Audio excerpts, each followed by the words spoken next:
What's the deal with this girl? And who's a super powerful demon? And what's going to happen to the Jeju Island? Hey there, demons. It's me, your boy.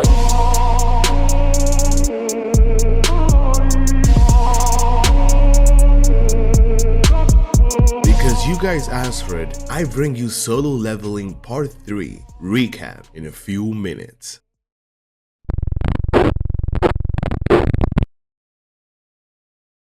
Jingwo didn't get much from Steven, just a rank A dagger that makes him faster. After dropping off Sungji, she sweetly thanks him and hopes to see him again. By this time, it's already past midnight, and later that day, there are dungeon raids. Almost without sleeping, Jingwo meets with Jinho, and on the way out, they pick up Sungji, who looks stunning. Now here's where the funny part starts. Jinho starts connecting the dots. He hears that neither of them slept last night, and she calls Jingwo Oppa, and she seems nervous. Jinho completely misread the situation and just warns Jinho to be careful because Sungji is a minor.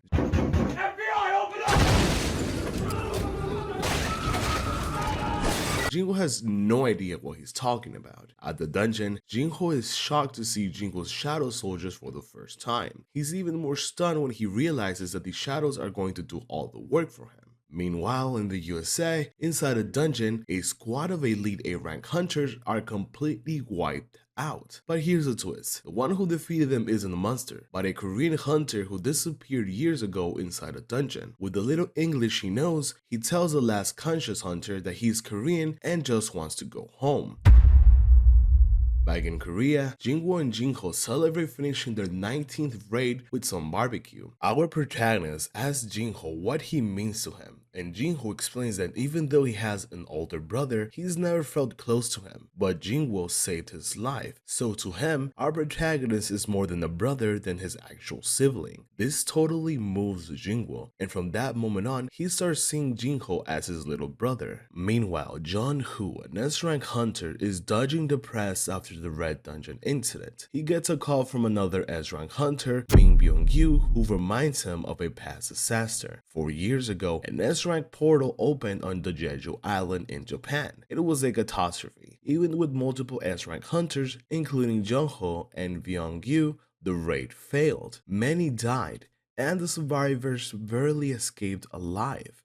After multiple failed attempts, Japan abandoned the island, but now the ants have evolved and gained wings. That means they can now reach the mainland. Our protagonist, being much stronger, decides to take an S-rank dungeon alone. He tells his sister he's going on vacation for a week and enters. The dungeon looks like a post-apocalyptic version of Seoul. His mission: collect 10,000 monster souls. The reward: any item from the store for free, including items worth billions of gold. The dungeon is shaped like a 100-floor tower, and to go up, he must defeat a specific monster holding a pass to the next floor. At first, he worries about strong enemies, but they turn out to be weak. Riding on his bear boss Shadow, he races to the first 50 floors, but then he faces a real challenge: a powerful boss with an entire army. Jingwo sends his shadows to fight the minions while he tries to assassinate the boss, but the monster is way faster than he looks. Jingwo gets serious and lands a surprise attack. But it's not enough. The boss activates Fury mode, increasing his powers by 50% and blocking pain. Now he's even faster, and Jingwo struggles to dodge, and desperate, Jingwo calls for Iron Shield and barely defends himself. He realizes he needs an unavoidable attack to win. He comes up with a plan. He lures the boss into a collapsing building, crushing him. And there you go, victory.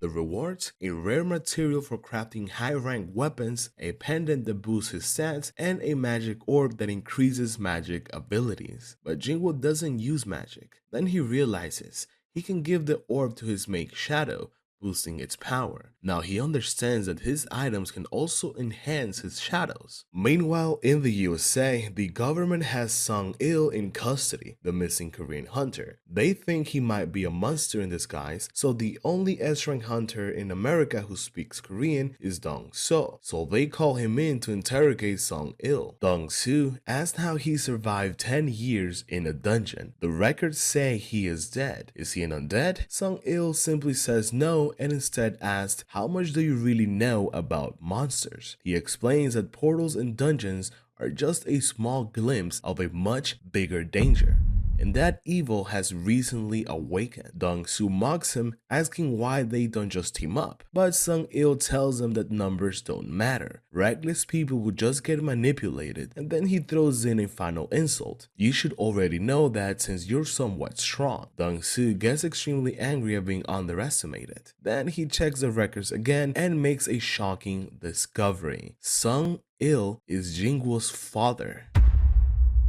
This is the man whose son killed Dong-soo's brother. Fate had just given him a second chance for revenge. Dong-soo tells him that his son is already dead, that he personally just got back from Korea after killing him, and he turns his back to the politicians who were watching the interrogation and tells them that this guy's a monster and everyone needs to leave because he's about to attack. Jingwo was having fun fighting another necromancer. He won easily, but he was surprised by how many minions his opponent had. He tried to turn him into one of his shadows, but didn't work. His powers didn't affect demons. Still, he got a new piece of equipment that boosted his stats, and with that, he completed his missions of collecting 10,000 souls and claimed his reward. Instead of spending his free time on an expensive gear, Jingwo decides to take a risk. He bought a cursed random box just to see what he got. Before, he had chosen the blessed random box, which gave him the key to his dungeon. This time, the cursed box gave him another key, but had no idea what it was for. He figured out he'll find out eventually, so he kept it. He also got 20 plus total stats and a special receipt for a powerful healing item called the Holy Water of Life. Meanwhile, the interrogation site was in chaos. Normally, a fight between two S-rank hunters will destroy an entire city, but here the damage was minimal. The reason? The power difference was massive. Hunter Dong-soo was completely defeated. Jingwo realized the holy water of life could cure any disease, so he thought of only one person, his mother. He visited her and promised her he will find a way to wake her up, but he couldn't craft the holy water yet. He needed an amulet, which he could only get by defeating a powerful boss, so that will have to wait. For now, he had another goal, getting his hunter rank re-evaluated. When he arrived at the evaluation center, the staff laughed at first, thinking he was just another weak hunter in denial. But when they saw his name, they quickly contacted the White Tiger Guildmaster, who had specifically asked to be informed if Jingwo ever showed up. While waiting, Jingwo noticed how important ranking up was for other hunters. Even a C rank would change someone's life. The biggest fear for everyone was getting stuck as an E rank hunter. When it was his turn, something unexpected happened. The machine couldn't measure his rank. The staff had never seen this before. The superiors quickly realized what it meant. Jingwo was an S rank hunter, the 10th in Korea. They told him to return in 3 days for further testing. Meanwhile, Choi Young-in, an incredible, powerful S rank hunter and leader of the Hunters Guild, was having a meeting. He had an amazing sense of awareness, and from far away he sensed the commotion at the evaluation center. Curious, he decided to check it out. When he got there and found out Jingwo was an S-rank hunter, he immediately saw an opportunity. He introduced himself and invited Jingwo to join his guild. But Jingwo simply rejected the offer and left. By the time the White Tiger Guildmaster arrived, he was too late. Okay, so here's where we learn more about Jingwo's mother illness. It's called eternal sleep. This disease started appearing after dungeons first opened. The victims seemed completely fine, but for some reason they never woke up. There was no known cure, but that could change for now. After visiting his mother, Jingwo ran into Chief Xingchul, who wanted to introduce him to someone important, the president of the Hunters Association, Go Gun-hee.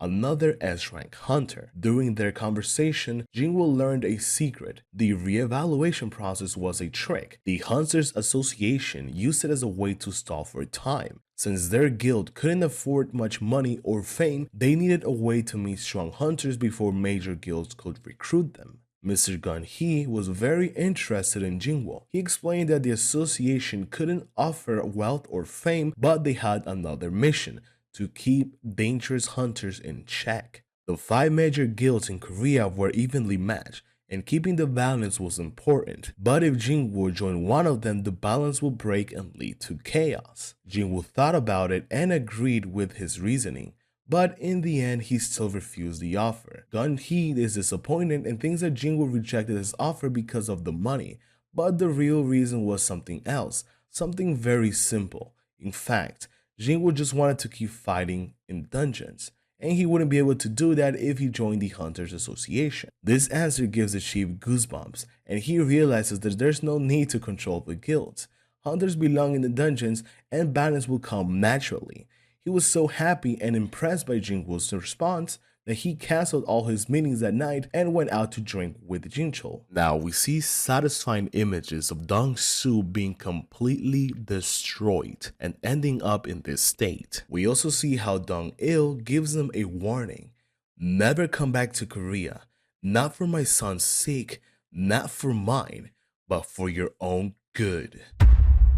Like father, like son. The guy is a total badass, and on top of that, he tells Dong-soo that if he ever comes back, he'll kill him so brutally that he won't be able to close his eyes even in death. But Dong-soo is stubborn and doesn't learn. He's already thinking about equipment that he'll need to face him again. One of the clan's directors starts to question whether Dong-soo is lying. He asks him directly, but of course, Dong-soo won't admit it. However, the director shows him images of Hwan saving innocent people, making it clear that he doesn't believe Dong-soo's testimony. Now, to clear the highest level of the Hell Dungeon, Jinwoo needs a fire-resistant gear, but as mentioned before, hunter equipment is insanely expensive. When he checks the hunter auction, he realizes that his savings aren't enough to buy what he needs. If he wants that gear, he needs to sell some of his items. Do you remember the Ore of the Devil's Mage's power?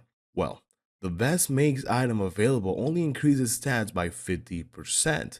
It is already extremely expensive, so Jinwoo is sure that he can sell his ore for a huge amount of money. But there's just one problem. How does an E-rank hunter explain owning such a valuable item? He needs to cover his story, and luckily the Hunters Guild was hiring miners for an A-rank dungeon. His plan was perfect. He sneaks in as a miner and pretends to find the orb there, and that's exactly what he did. Meanwhile, the Hunters Association president was investigating Jinwoo. Then he suddenly received news that Jinwoo had joined a raid. At first, he was disappointed, thinking Jinwoo had given in to the money. But when he heard that he joined as a miner, his reaction was priceless. Jinwoo arrives for the first time as a miner, and this is something new. We've only seen low-ranked dungeons where the attack team handled everything, from mining to extracting monsters' core. But high-ranked dungeons are different. They are too big and dangerous to clean all at once, so each job has its own specialized team. The assault team enters first and clears the dungeon except for the boss. The recovery team collects monster bodies, and the mining team extracts minerals. Finally, the attack team returns to take down the boss. The attack team was made up by the most elite hunters in the country. It included Choi Jong-in, an S-rank hunter known as the Ultimate Soldier and the leader of the Hunters Guild, Cha Hae-in, an S-rank hunter known as the Dancer, who was also the guild's vice leader, and a ton of rank A and rank B hunters. Here's where we get a glimpse of Choi Jong's insane abilities. With a single fireball, he wipes out a huge group of A-rank monsters.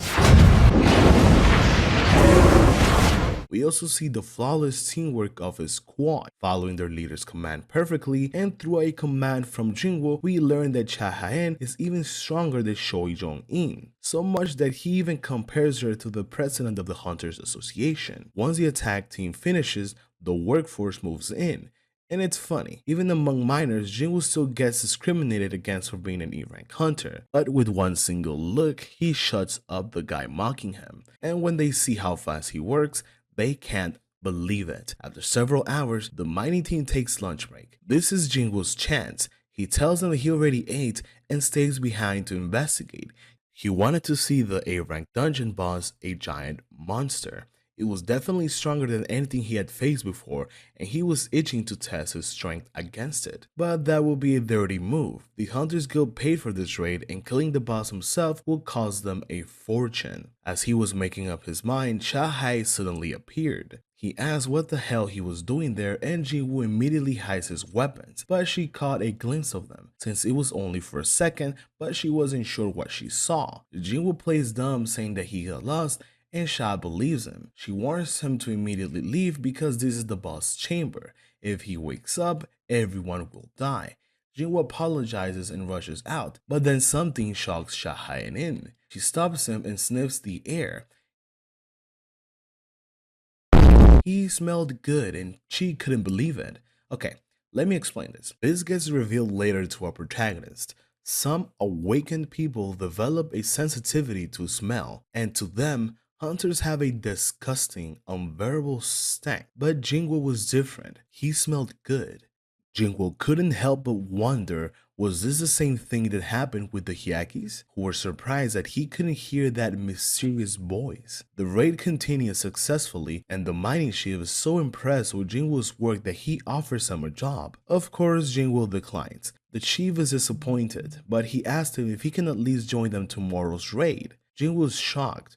Tomorrow's raid was also an A-rank dungeon. The same team from yesterday should be too exhausted to clear 2 dungeons back to back. That meant the Hunters Guild had a second elite team capable of wiping out A-rank dungeons. Our protagonist was curious about this, so he agreed to go. At night, Miss Shaw calls someone from the guild and asks more information about Sung Ji-woo. She couldn't stop thinking about him, and she wanted to know why he was different, why he didn't stink like the others. She was very surprised to learn that Mr. Shui Jung had also called to inquiry about him. The guild master tells her that he investigated as much as he could, but he couldn't find anything. All of his records were confidential and highly protected by the Hunters Association, which was very strange considering he was only an E-rank hunter.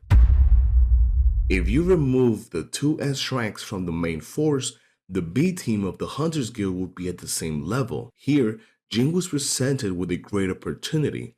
It turns out that the team's porter couldn't attend that day. The porter is someone who carries the equipment, so they asked the miners if anyone was interested in helping out with this task. Of course, they will be rewarded for the risk, but still no one accepted. Everyone was terrified of the dungeon monsters. Everyone except Jingwo, who accepted without a second thought. The raid begins. Everyone tells Jingwo not to be afraid, that nothing would happen to him, and the only way he'd be in danger is if the entire team was massacred. The first monsters don't take long to appear, and out of nowhere, dungeon jackals show up.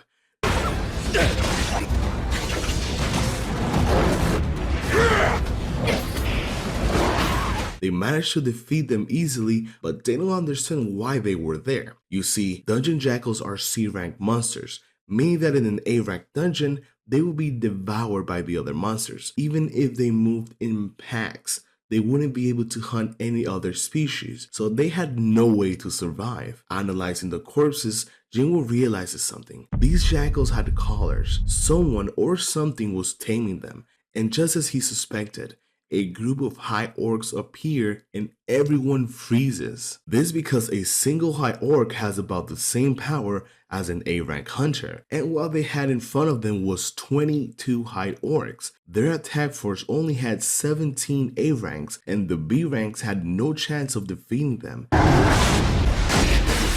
The balance was completely out of whack. The hunters do their best, but it's useless. They begin to be slaughtered one by one. Fortunately, their healers were incredible. They even had the ability to restore severe limbs, but there comes a point where they can't keep up anymore, and when they are on the verge of being killed, Jing was forced to intervene. However, he does this using stealth so nobody notices him. The hunters didn't understand what was happening. They only saw orcs dying out of nowhere, and they realized that suddenly the battle had become much easier.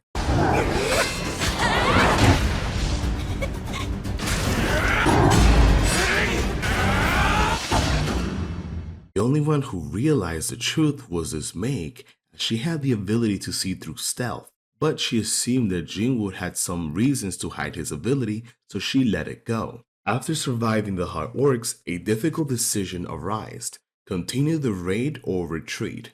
It was a tough choice because the raid leader was on trial. It was his first time leading, and if he completed the dungeon, he would become the official leader of the attack team B. Anyone would be tempted to complete it, but he was sensible and ordered everyone to retreat.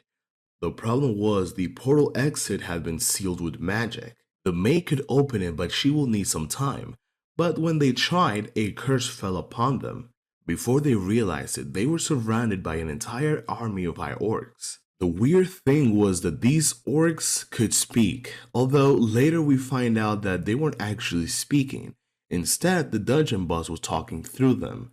The Great Callaghan, he offers them two options: die at the hand of his soldiers or follow his orders. The raid leader decides to cling to this one opportunity and accept his orders. That's how they end up going to the boss's chamber. The plan was to get there and launch a surprise attack. While they distracted him, the porter will take the opportunity to escape and call for reinforcements.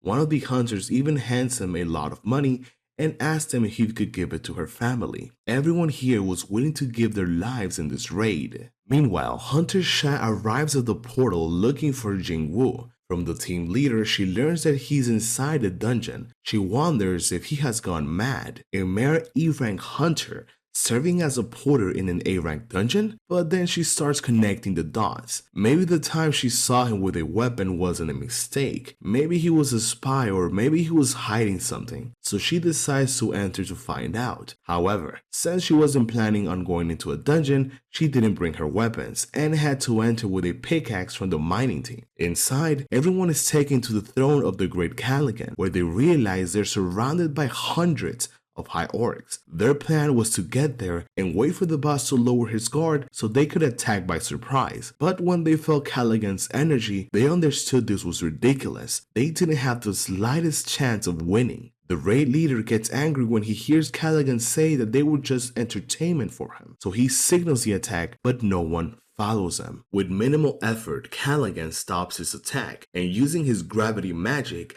begins to toy with him. That's when Jingwoo gets tired of watching and decides to intervene. The dungeon they were in had been paid by the Hunters Guild, so he asked the raid leader if he had permission to kill all the monsters in the room. Not understanding Jingwoo's reasoning, the leader just begs him to help. Callaghan admits that he's impressed by Jingwoo's power, but he tells him that he's a fool if he thinks he can defeat his army. That's when Jingwoo summoned his soldiers.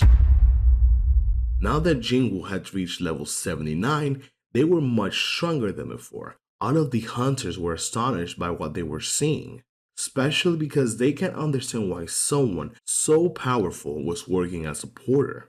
It's worth mentioning that among the A-rank hunters, there's someone who specializes in summoning. This guy was most shocked of all. Using all of his strength, he could only summon 2 A-rank puppets, which was ridiculous compared to what he was witnessing. Jingwoo and his shadows begin to tear through high orcs as if they were mere minions.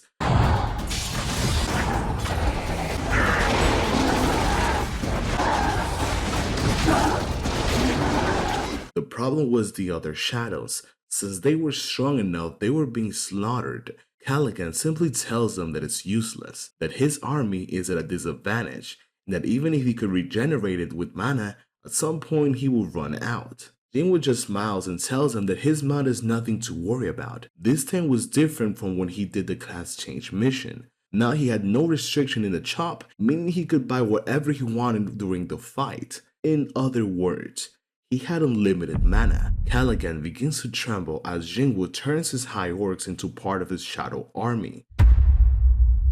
Meanwhile, outside the dungeon, the Hunters Association make an appearance. Jinsho was sent to see what Jingwoo was up to. The mining chief is surprised that so many people are looking for him and asked if he did something wrong. To which Jinsho responds that they will see it in the news tomorrow. As he approaches the portal, every hair on his body stands on end. The energy emanating from the portal made no sense. And of course, when he takes new measurements, he realizes the portal was much more dangerous than what he thought.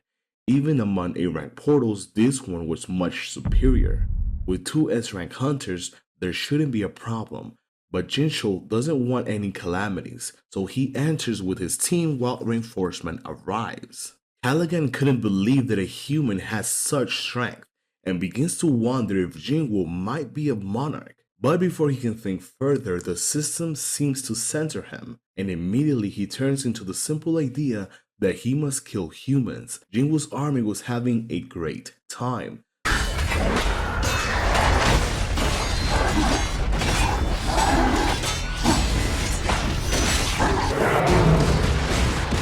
Slaughtering high orcs as if they were just ants.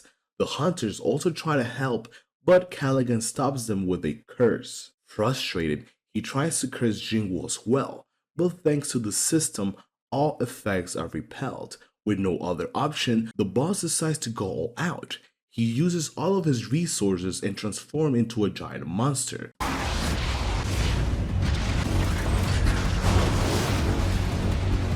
But this only makes things easier for Jinwoo, who with his assassin abilities delivers cuts all over his body.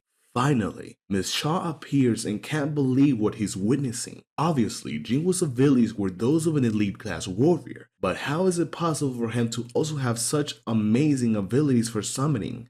Besides, even the summoners couldn't summon more than 2 monsters at a time. Chief Jincho joins the show and tells Miss Shah that he entered because he thought that they might need help, but seeing the situation, it wasn't necessary.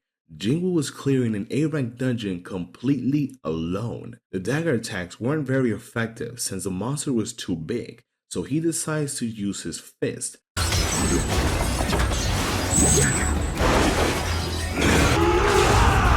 The great Callaghan finally falls, ultimately dying at the hands of his own soldiers.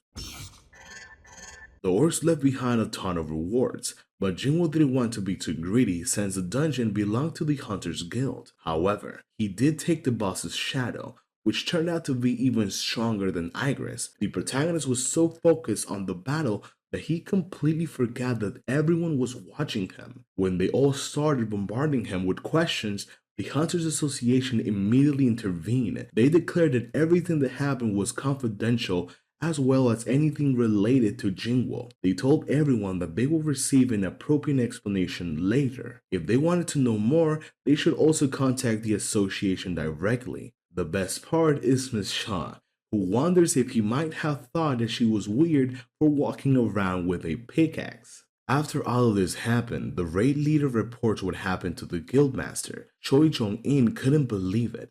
Jinwoo worked as a miner and then as a porter, remained a mere spectator throughout the entire raid, and when he saw that the team couldn't handle what was inside, he intervened and rescued them from certain death. The master is left with only one question. If he compares the two, who is stronger? The raid leader responds that when clearing a dungeon, the team must be composed of members with specific roles. For example, tanks, warriors, and support, etc., each covering the weakness of the other. After explaining this, he asked another question in return. Are you capable of clearing an A-rank dungeon completely alone? Choi Jong-in is stunned and realizes that his nickname as the ultimate soldier now seems like a mere joke. 3 days had passed and finally Jinwoo had to go for his reevaluation. However, on that same day, Lee Ming-sung, a star in the entertainment world, was also scheduled for his reevaluation. A bunch of reporters had also gathered to see if Lee Ming-sung was really an A-rank hunter, and we get to see how egotistical this guy actually is. Just from the headline he had chosen for tomorrow's news, Lee Ming-sung, the man who has it all, now obtains the power to surpass humanity. The Guildmaster White Tiger and the Guildmaster of Hunters appear. Everyone thinks they're there for Lee Ming-sung and they start asking them a bunch of questions. Bak Yoon-ho shuts them down saying that he has no idea who he is. Meanwhile, Choi Jong-in tells them that Lee Ming-sung had already signed a contract with the Reapers Guild and that they were there for other matters. On the way to the examination site, Jeon-ho mentions that he heard Jinwoo also helped them, and Joy Chong-in teases him saying, not as much as the White Tiger Guild who lost their A-rank hunters. Then they started arguing over who deserves to recruit Jin Woo, but when they entered, the Reaper's Guild Master laughs, thinking they were trying to steal Li Ming's son, which makes them explode with rage. Li Ming's son was basking in the audience attention, answering questions and preparing to enter. Meanwhile, Jingwoo, unaware of what was happening, pushes his way through the crowd, who looked at him with disapproval. Jingwoo tries to enter the evaluation room but is stopped by a guy who tells him that he can't enter right now because someone important was about to use the room. Li Ming's son simply looks at Jingwoo with contempt, thinking that people like him should be removed from the world. Suddenly, President Go Gun-hee appears and asks the guy that who the hell gave him permission to decide who enters and who doesn't. He tells him that Jingwoo is a special guest and personally escorts him inside. Li Ming-soo did not understand what was happening. His day was being ruined. He tried to enter and ask what was going on, but Chief Jin Chul blocks his way. He told him that someone else was using the room and that no one was allowed to enter. Li Ming's son began speaking in a bad manner, trying to force his way in, even bringing up all the money his family contributed to the association. Chief Jin Chul tried to remain calm, but upon reaching his limit, he decided to put him on his place. During the re-examination, they asked Jingwoo what kind of abilities he had in order to classify him within a class. There, he showed them one of his shadows. Mr. Gun-hee asked him if that was his limit. There were already plenty of witnesses, and trying to hide it made no sense, so he revealed the more than 100 shadows he could summon. Everyone was left speechless, especially John Ho, who realized that Jingwoo currently surpasses him completely. こちらが新しいハンター賞になります。 The guildmaster tried to talk to him, but Jingwoo evaded them. In an attempt to escape quickly, he forgot what was waiting for him outside. You see, once the re-evaluation was done, the Hunters Association immediately shared their information about the new S-rank hunter. And now that all of the reporters have found out, they instantly relegated Li Ming's son to the background and started shouting for a chance to talk to Jingwoo. Mr. John Ho offered to escort him to a safe place, but Jingwoo used his speed to escape from everyone. Mr. John Ho was left stunned once again. He had been classified as an S-rank magic class, so that kind of movement speed made no sense. Not even with his beast-type eye was he able to follow him. He realized that Jingwoo was definitely stronger than the last time he saw him. Could this guy be someone capable of consistently increasing his strength? Jingwoo needed a fire-resistant item, so he went to the auction house. First of all,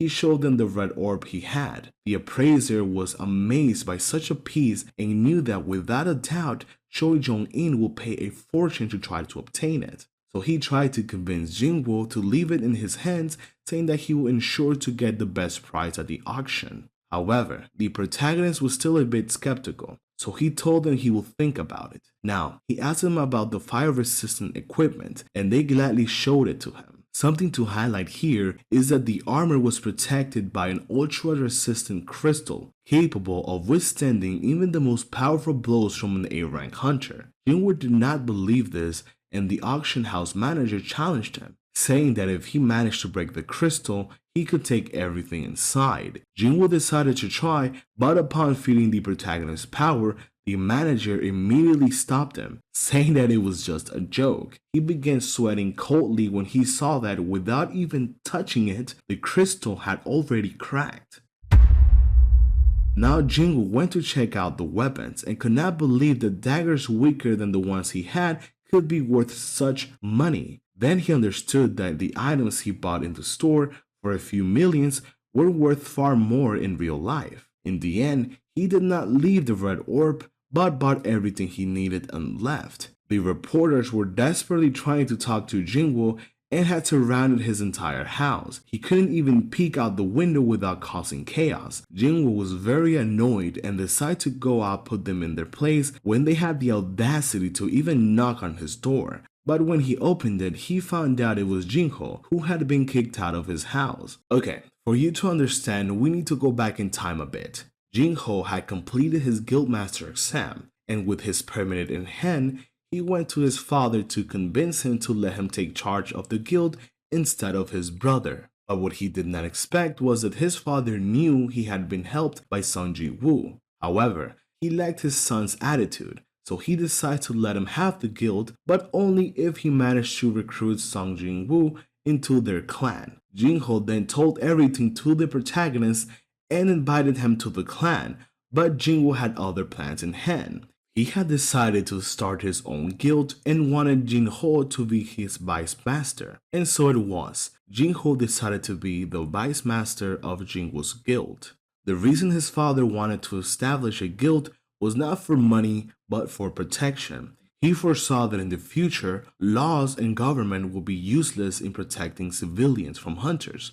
Therefore, he needed a guild made up of trustworthy hunters who would not be tempted by greed. And when he found out what Jin-ho wanted to do, he kicked him out of his house and stripped him of all of his financial resources. If he wanted to be independent, then he needed to understand what that truly meant. And so we arrived at this moment. Jin-woo told him to go to sleep in a motel. It was finally time for Jin-woo to complete the dungeon, but he was afraid to leave his sister alone, so he left one of Tu's former guards to protect her, along with several other of his shadows guarding the surroundings of his house. Now, Jin-woo returned to the dungeon, and with his new equipment, he set out his new journey from the 76th floor. By the way, these are the protagonist's current stats, and what stands out the most is that his job was listed as Monarch of the Shadows, or Monarch of Shadows, exactly what Greg Callaghan said before being censored. While all of this was happening, unbeknown to Jin-ho, his father suffered a collapse and was taken to the hospital, where they told him that it was likely that he was developing the eternal sleep disease. And here is where we learn more about this disease. It turns out that when people are in this coma-like state, they lose their vital energy very quickly, and to stay alive, they need a very expensive magic energy machine. Those who cannot afford it will die. On the other hand, Jin-ho's father only thought that if he could not withstand magical energy, it meant that the world was leaving him behind, and he did not intend to lose. In other news, one of the ants from the Jeju island managed to reach a nearby island without dying. To complete the shadows as quickly as possible, our protagonist decided to divide his shadows into groups and send them hunting separately.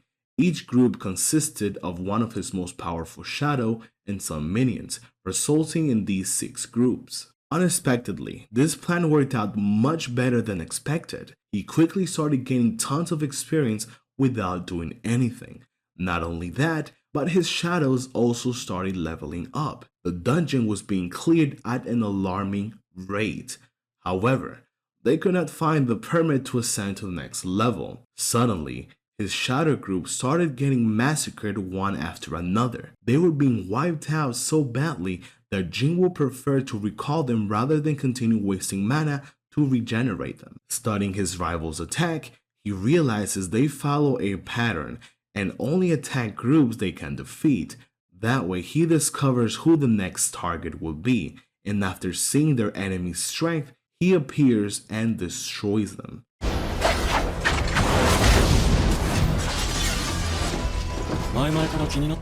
Except for the leader of the Demon Knights, who before being killed begs for mercy. Then the protagonist discovers that she speaks his language, and on top of that, it's a girl. The protagonist decides to spare her life, but when he lets his guard down, she tries to stab him in the back. Once again, the protagonist gives her another chance to live, only if she hands over the entry key permit to the next level.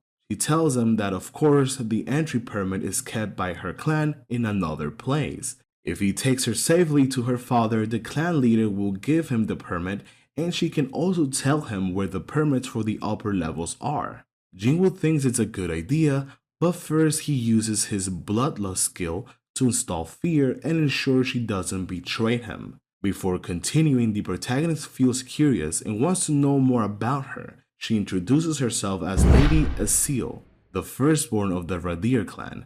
Jin-woo asked her what about the voices. He asked her if she hears those voices that is compelling her to kill humans, But she says no, that they hear a different voice, one that forces them to defend their territory. She also tells the protagonist that they are not originally from there, that they previously lived in the demon world, and one day when they opened their eyes, they were inside the dungeon. Jinwoo asked her what they were doing on the demon world, and when she tries to tell him that they were preparing for war, the system interrupts. Jinwoo tries to ask her more about the war, but all she manages to say is that the enemies they faced was so powerful that all demons had to fight together. When the protagonist tries to find out who that enemy was, the system interrupts and the girl collapses. While she's unconscious, countless demons try to attack him, and it turns out that there are two types of demons: those with intellect and those without intellect. The demons without intellect do not consider others of their kind and attack them. Now, they arrive at the clan's castle, and the father is surprised when he sees our protagonist.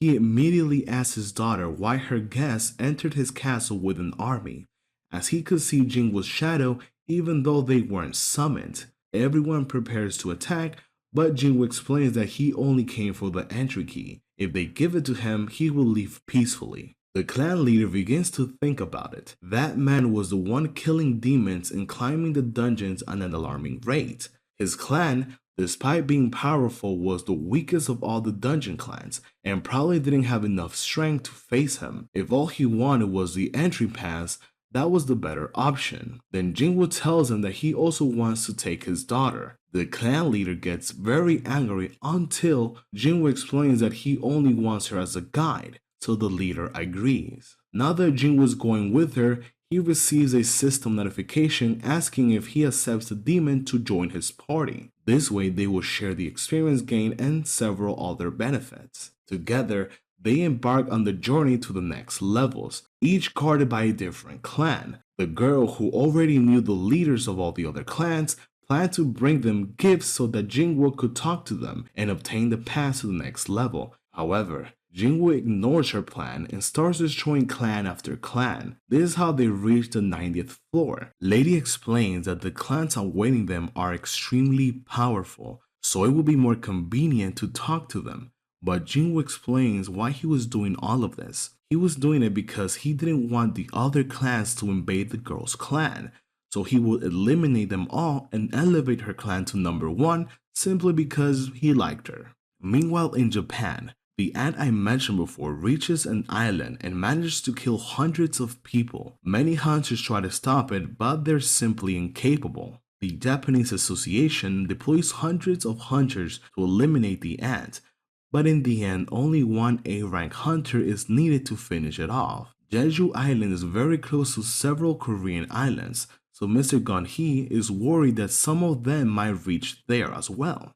Unlike Japan, Korea does not have many high-ranking hunters to get rid of them, nor does it have allies who will provide assistance. Now, before we move on, I want to clarify something. On the previous video, I mentioned that the Jeju Island was from Japan, but it's not. It's actually from Korea. So, just wanted to clarify that. However, that same day, a national level hunter, who if you don't remember is someone much stronger than an S-rank hunter, arrives in Korea. Mr. Gun-hee thinks that he came to help them, but the truth is that he did not. He only came for 2 reasons. One was to ask about the whereabouts of Sung Jin-woo, to which they responded that they had no idea, since again, our protagonist was in a dungeon, but no one knew this. The second reason was to demand that Dong-soo was banned from entering Korea, which Gun-hee had already done. I didn't tell you this before, but Dong-soo had offered to help with the Jeju Island problem, something that had never happened in previous raids, and his intention was more than obvious.